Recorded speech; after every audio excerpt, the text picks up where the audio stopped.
Campaign season further intensifies with local candidates hitting the ground running. For the next 45 days, Filipinos will see more tarpaulins and banners, house-to-house campaigning, sorties left and right. Over 18,000 positions are up for grabs nationwide, from district representative, governor, mayor, down to provincial board members and councilors. Of the contenders, 845 are sure winners, including 9 provincial governors, because they are running unopposed. Amid fears of a possible uptick in COVID-19 cases, health experts and COMELEC officials repeatedly appealing to the public and candidates to observe health protocols like wearing of face masks and maintaining physical distancing. Well, let's check how day one of the local campaign went in parts of Metro Manila, beginning with the nation's capital, which is over 1 million voters. Our senior correspondent David Santos tells us familiar surnames are dominating the mayoral race. Incumbent Vice Mayor Hani Lacuna kicks off her campaign to take over the Manila City Hall while coming under heavy political attack from her rivals. Lacuna has been the target of negative campaigning, from allegations of funds misuse to questionable government deals. She says she will let the accomplishments of her administration with Mayor Isko Moreno speak for itself. Hindi pa ho sila napapagod. Dapat ho sana magtuna lang sila kung ano ang pwede lang gawin para sa mga batang Maynila. Hindi po yung pabalik-balik na lang, paulit-ulit na lang po, same issues, paulit-ulit na rin po namin sinasagot yun. Like Lacuna, most of the candidates for Manila's next chief executive are political science. Her closest rival, Amado Bagatsing, is the son of 5-time Manila Mayor Ramon Bagatsing, Alex Lopez, the son of 2-termer Mayor Mel Lopez, and Christy Lim, the daughter of Mayor Fred Lim, who also served for 2 terms. There are 2 other mayoral candidates, Onofre Abad and former police officer Elmer Hamias. Both Lacuna and Lim are hoping to be elected as Manila's first ever female mayor since this position became an elective post in the 1950s. Kailangan na ng taong bayan, ng mamamayan ng lungsod ng Maynila ang haplos ng isang ina, ang tigangan, pagkalinga at tamang pag-aaruga sa kanila. Well, better basic social services like health, education, and housing, as well as poverty alleviation in the context of the pandemic recovery, remain among the biggest concerns of voters we spoke to here in Manila. Some could not hide their frustration. 71-year-old food vendor Leticia Yap says she has lived through many Manila mayors, but nothing seems to have changed. Yung mga sinabi nila, tupad lang nila.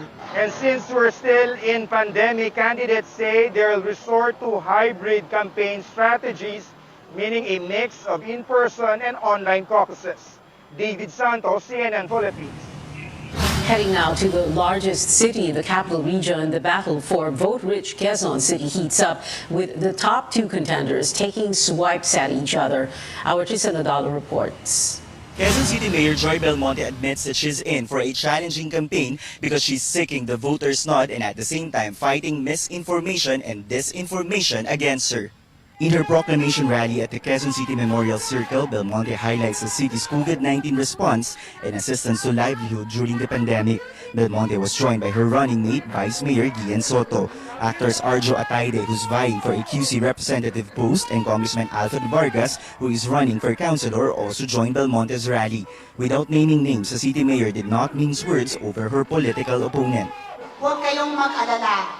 Hindi tayo mamumudmod ng gamot na hindi pa aprobado at para sa alaga nating hayop. Yung iba dyan, mas inuna ang pagpapasara sa ABS-CBN. Yan may resibo. Yan ang ipaliwanag mo sa mga tao na habang nasa gitna tayo ng krisis, libo-libong pamilya ang nagtiis at natiis mong mawalan ng trabaho. Mayoral candidate Mike Defensor meantime says it will be better for him and Belmonte to settle their issues through a debate. Defensor also adds that he is standing by for the things he had done, including the ivermectin distribution and his vote against the TV network's franchise. Pasalamat siya kumilos pa kami at marami pa rin kumilos na mga doktor, mga negosyante na nagtulong-tulong sa Quezon City. Ang trabahong yun, ginawa ko out of duty, yung sense of duty as congressman. na merong application for a franchise. Dapat hindi balat sibuyas si Mayor Joy dyan, and in fact, dapat sagutin yung mga issue, legitimate issues, hindi fake news. Defensor is being supported by the unity team while Belmonte is being backed by PDP Laban. There are 9 mayoral candidates in the city's top posts. Meantime, Quezon City is the largest city in Metro Manila with over 1.4 million voters and assets worth over 400 billion pesos. Tristan Odalo, CNN Philippines. In Pasig City, it is a one-on-one race between the incumbent mayor Vico Soto and his vice mayor Io Bernardo. The two kicked off their campaigns amid a cyber libel complaint. Amor Santos tells us more. Re-electionist Mayor Vico Soto was warmly welcomed by supporters as he kicks off his campaign here at the Pasig Mega Market this morning. On the other hand, his rival Vice Mayor Io Bernardo began his day with a house-to-house tour. Soto arrived with his mother, veteran actress Connie Reyes. His father, comedian Vic Soto, charmed the crowd as he introduced the young mayor. It was a star-studded event.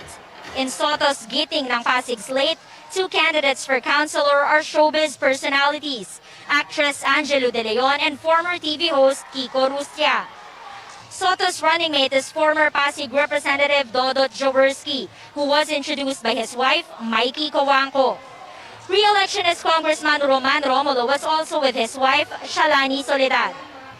Soto said much has changed in the city since he launched his anti-corruption crusade, but added it's just the beginning. Kung binasag natin na sindikato, binasag natin na korupsyon ay nasa 1 billion pesos per year. Hindi po siguro nakakagulat kung ba't maraming nagagalit sa akin ngayon. Meanwhile, after visiting residents in Barangay Kapasigan, Bernardo admitted in an interview that it's an uphill battle challenging the incumbent mayor who's not only from a well-known family, but is also popular on social media.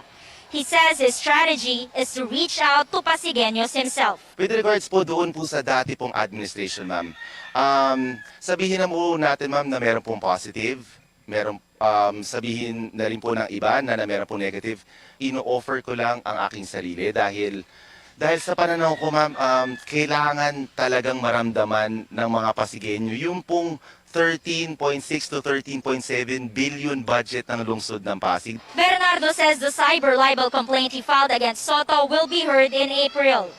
The officials engaged in a word war after Bernardo called out the allegedly slow distribution of social aid in the city. Soto asked him to prioritize work over politics. In 2019, Soto ended the almost 3-decade rule of the Eusebios in Pasig. Bernardo, meanwhile, was unopposed as running mate of then-Mayor Bobby Eusebio. Amor Santos, CNN Philippines. It was a colorful start to the campaign season in Cebu. Re-electionist Governor Gwen Garcia held a mass and a motorcade in the southern towns of Cebu's 7th district. Some senatorial bets are expected to join her tonight. Garcia's rival, former Tourism Secretary Ace Durano, held a caravan in portions of Cebu's 5th district. He capped things off with a proclamation rally in Davao City.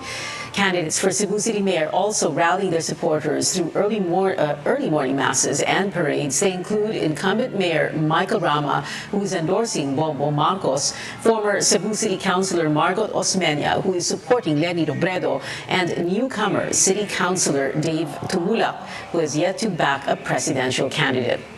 Over in Bicol, the Makabayan Coalition held a caravan in a bid to win votes for the candidates and party lists the alliance is supporting.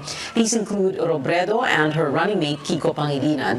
The coalition, which consists of Bayan Muna, Anak Pawis, Kabataan, Gabriela, and ACT Teachers party list, will bring their caravan to Quezon Province after their Bicol tour. The Commission on Elections, meanwhile, vows to press charges against violators of safety protocols. As local bets marked day 1 of their campaign today, Commissioner George Garcia says campaign crowds appear manageable so far, but he appeals to candidates and political parties to comply with minimum health standards. Rules prohibit hugs, kisses, handshakes, and taking selfies with supporters in face-to-face events. A day after the surprise turn of events involving Senator Ping Lacson's presidential bid, he claims Partido Reforma President Pantaleon Alvarez withdrew his support over campaign funds. Alvarez yesterday dropped Lacson as his presidential bet and instead endorsed Vice President Leni Robredo's candidacy. The former House Speaker said Lacson has slim chances of winning based on recent surveys, while Robredo is gaining traction against Bongbong Marcos. In a statement, Lacson said, quote, "Time to call a spade a spade."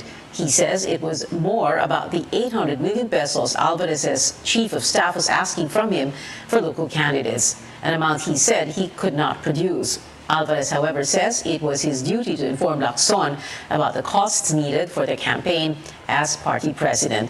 Robredo's spokesperson Barry Gutierrez also says the campaign thrives on initiative and volunteerism. He insists they do not have 800 million pesos to give away to anyone, while Partido Reforma Chairman Emeritus and founder Renato de Villa respects Alvarez's decision to jump ship and support Robredo. He says he too was surprised by the move, but he vows to continue to support Lacson.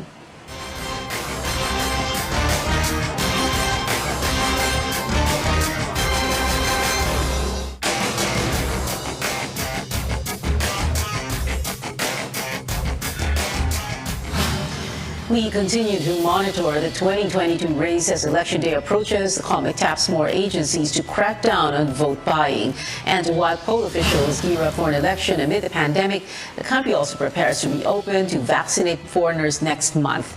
This is Newsnight on CNN Philippines.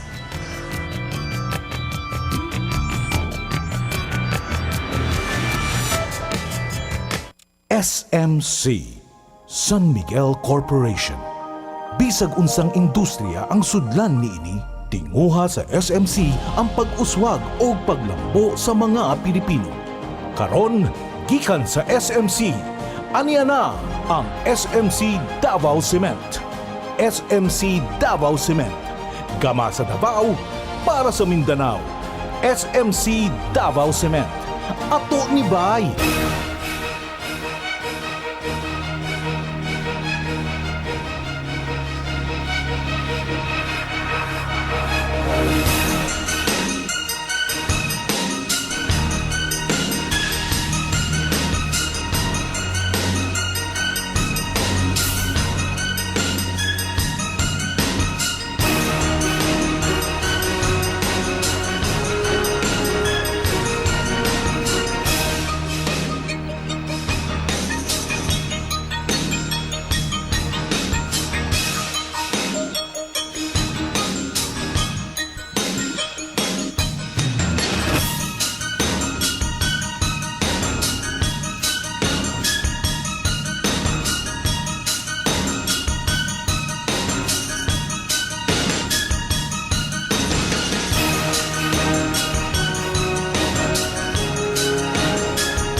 Welcome back to Newsnight, where we go above and beyond the headlines. Regulators flag an oil company for selling what it calls short-weighted diesel to motorists. They ordered the Caltex station in Green Hills today to stop the sale of diesel and explain its lapses within 10 days. Energy regulators made the rounds of service stations for a routine quality check and record fuel prices. Penalties for erring retailers range from 10,000 pesos to 200,000 per product. Lumalabas po ang average po na Na-compute po namin is minus 70 ml po. Kulang po for every 10 liters po. Ang gagawin po namin is maglalagay po kami ng notice na out of order, hindi po sila allowed na gamitin yung dispenser. Pwede po silang mag-submit sa amin ng explanation kung bakit may under-delivering pump po sila. Calibration po with city sealer lang po, yung within this week para po maayos na po yung error. Ito po kasi yung pump na laging nagagamit for diesel, kaya po siguro nagkaroon ng malfunctions, pero maaayos naman po agad. The Energy Department reminds retailers to make sure pumps are calibrated every week to provide the accurate fuel volume to motorists. There's going to be an influx in rail passengers as the month-long free rides go full steam ahead. MRT3 says around 400,000 commuters are expected to take the trains beginning Monday. Passengers may get single journey tickets, while beep cards may be used upon entry and exit, also for free. The offer runs from March 28th to April 30th. The days are getting warmer and electricity consumption is expected to go up as people find more ways to cool down. As Rex Media reports, officials want government agencies to conserve energy. It's business as usual at the Land Transportation Office in Quezon City. But when you go inside their office, some lights are off, so are some air conditioning units. In one section, only electric fans and a cooler are running. Sa aming air conditioning unit, for as long as kaya pa yung tolerable pa yung init, hindi naman kailangan namin buksan lahat. These are just some of their ways to conserve energy, as strictly ordered by the Energy Department. The Government Energy Management Program aims to cut the electricity and oil consumption of government agencies by 10% to help the country prepare for possible oil supply issues due to the war between Russia and Ukraine, and ensure stable power supply this summer season, especially on election day. We're looking on the other side to conserve energy so that we don't have to produce as much power anymore. Other energy conservation practices government offices must do include turning off lights and computers during lunch breaks and after office hours, adjusting the aircon unit's thermostat to not lower than 24 degrees Celsius, and keeping doors of air-conditioned spaces closed. The DOE projects the state can save up to 24 megawatts, which is equivalent to what an 840 million peso diesel power plant can produce. To ensure implementation of these measures, agencies must regularly submit reports to the DOE. Energy audit teams will also do random spot checks in offices. Based on the Energy Efficiency and Conservation Act, those who violate the law could face fines or jail time. But an LTO official admits they cannot turn off some of their equipment, like computers, to ensure their services to the public won't be disrupted. Hindi po kami gumagamit ng matataas ang wattage na nagkukonsumo ng mataas na kuryente. The DOE meanwhile is hoping the day will come when energy conservation will just be everyone's way of life. Rex Remitio, CNN Philippines. The country is opening its doors to fully vaccinated foreigners in a week's time. Malacanang says foreign travelers can enter even without an exception document, but they still need to present the following, now flashed on your screens. These include an acceptable proof of vaccination, except for minors below 12 years old who are traveling with their fully vaccinated parents. They must also present a negative RT-PCR test taken within 48 hours, or a laboratory-based antigen test taken within 24 hours prior to their departure. Tourism Department says this will help revive tourism businesses which suffered heavy losses after 2 years of pandemic restrictions. The Health Department says all regions in the country are now under minimal risk for COVID-19.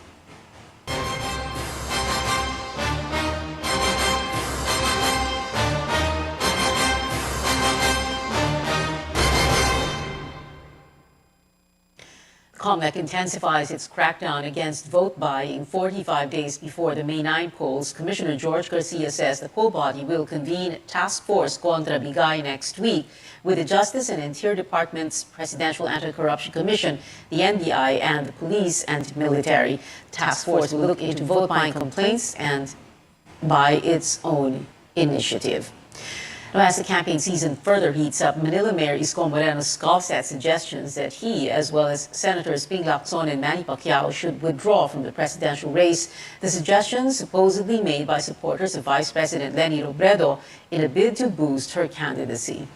Sila lang ba may monopolya ng kaalaman sa paglilingkod sa mga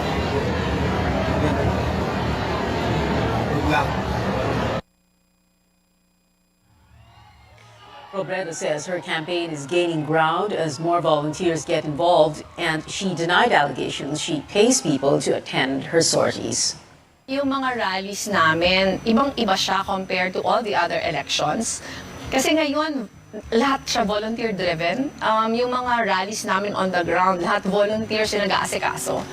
So, maraming mga lugar na walang local officials na kabahagi ng preparations. Pero each and every time na bumababa kami, grabe talaga yung, hindi lang yung number ng tao, pero yung energy ng kampanya. And ito yung nakakabigay ng kasiyahan and nakakawala talaga siya ng pagod. Faisal Mangundato is unfazed by his low survey ranking. He got a score of 0.4 in the latest Pulse Asia voter preference survey. Mangundato points out President Duterte was also a survey laggard during the early months of the 2016 campaign. Makakahabol pa tayo. Maraming mga kababayan kong mga kapatid na mga Muslim na marami sila hindi lang sa farm kundi pati sa lahat ng probinsya ng Pilipinas, ay marami kaming conversation pagtawag sa akin na sila ay sumusuporta sa kapatid nilang Muslim. Presidential candidates gather again on one stage for tonight's election forum organized by the Catholic Bishops' Conference of the Philippines and Jesuit Communications. Moderated by Rico Hizon and Bernadette Sembrano, Usapang Halalan aims to dig deep into the candidates' positions and convictions on issues where politics and religion intersect. Forum begins at 6 this evening and is being live streamed on our official YouTube channel. It'll be broadcast later at 10 p.m. here on CNN Philippines.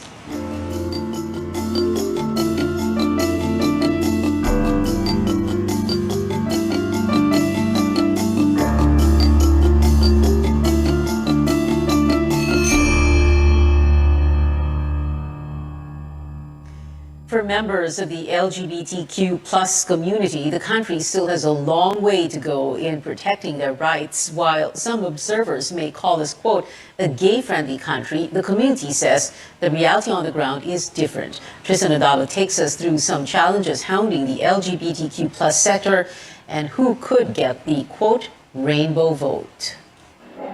Surrounded by the rainbow flag, this small church in Quezon City has become a place of refuge for lesbian, gay, bisexual, transgender, or LGBT couples. You heard it right, it's a church conducting holy unions for same-sex partners. Kung hindi man nila ma-legalize yung same-sex marriage, ay yung civil union, love has no gender, no? At meron kaming karapatan na magmahal kung kanino. Under Philippine law, hindi pa po nire-recognize yung same-sex marriage. But ang ginagawa niyo po ay holy union. How does it actually work? Ano pong effect nito sa LGBT couple? Napakahalaga para sa kanila na yung basbas ng Panginoon ay nagaganap. Although hindi pa legalized. Pero sinasabi, sila nagpapatunay na pag pumunta sila sa Canada, saan man, sa Spain or sa UK, ay nagagamit yung Holy Union Certificate bilang proof of togetherness. This church is also a shelter for LGBTQ plus members rejected by their families after coming out. The challenges they face worsened during the COVID-19 pandemic. Yung mga concerns ng mga members ay hindi sila nakaka-avail sa ayuda unless na meron silang sariling bahay. Kasi ang batayan ng ayuda is household. So marami talagang deprived sa ayuda. LGBT group Bahaghari shares its wish list for the next administration, which focuses on the immediate passage of the Sexual Orientation and Gender Identity Expression or SOGI Equality Bill. They're also pushing for an amendment to the definition of marriage in the Family Code, accessible means to change transgender people's legal names, fully subsidized healthcare, and empowerment. But where do some of the presidential candidates stand, at least on same-sex civil union? Magsasama sa lalaki, hindi tutol po ako dyan. Pagdating sa same-sex marriage, ay against po ako dyan. Hindi po ako pabor dyan. Naniniwala po ako na lahat dapat binibigyan ng pagkakataon na ma-enjoy yung mga karapatan na na-enjoy ng iba. I am all for civil unions. Malinaw sa akin yon. Civil union, yes. Same-sex marriage, no. As for the SOGI Equality Bill, it has yet to see the silver lining after numerous versions failed to pass Congress. Tristan Udalo, CNN Philippines.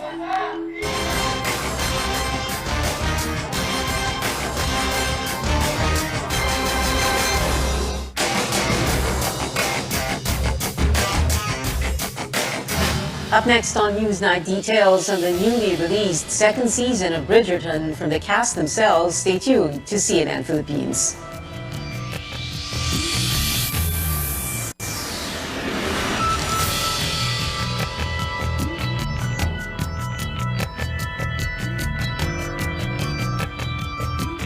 SMC, San Miguel Corporation.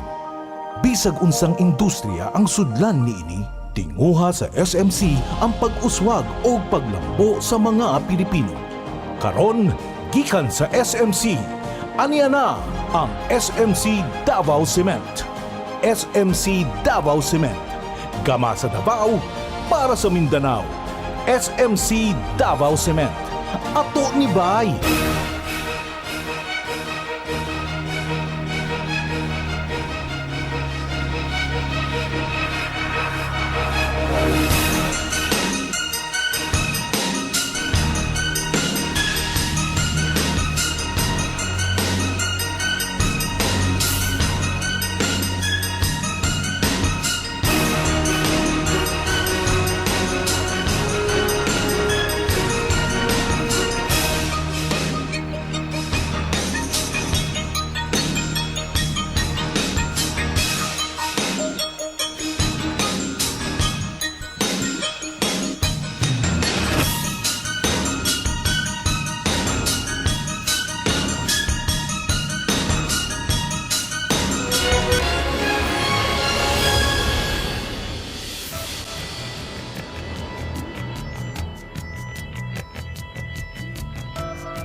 Welcome back to CNN Philippines. In entertainment, apart from romance, a diverse cast, and scandals set in the British Regency era, gossip also plays a huge role in the plot of hit Netflix series Bridgerton. Our Tristan Adala speaks to some of the stars of the series and what fans can expect for Season 2, which just came out today. Dearest gentle reader.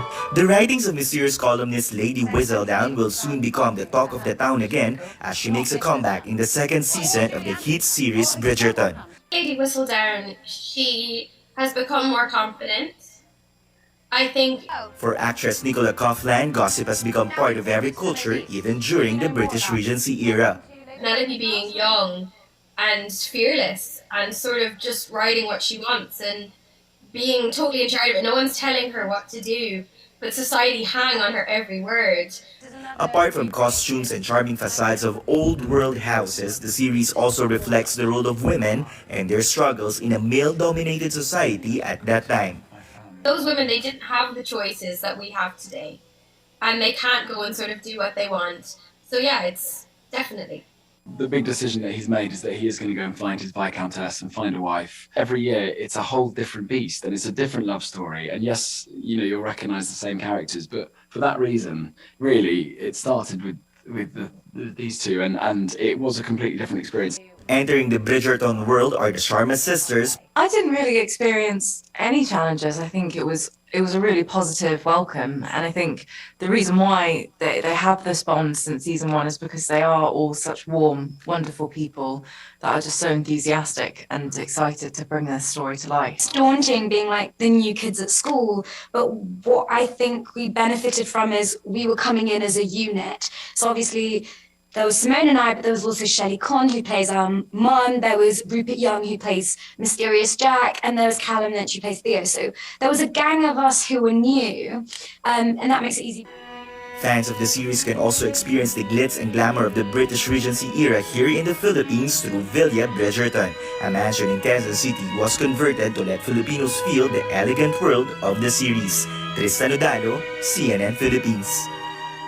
And that is it for tonight. Join me again on News.ph at 7 p.m. I'm Pia Ontiveros for Newsnight, where we go above and beyond the headlines.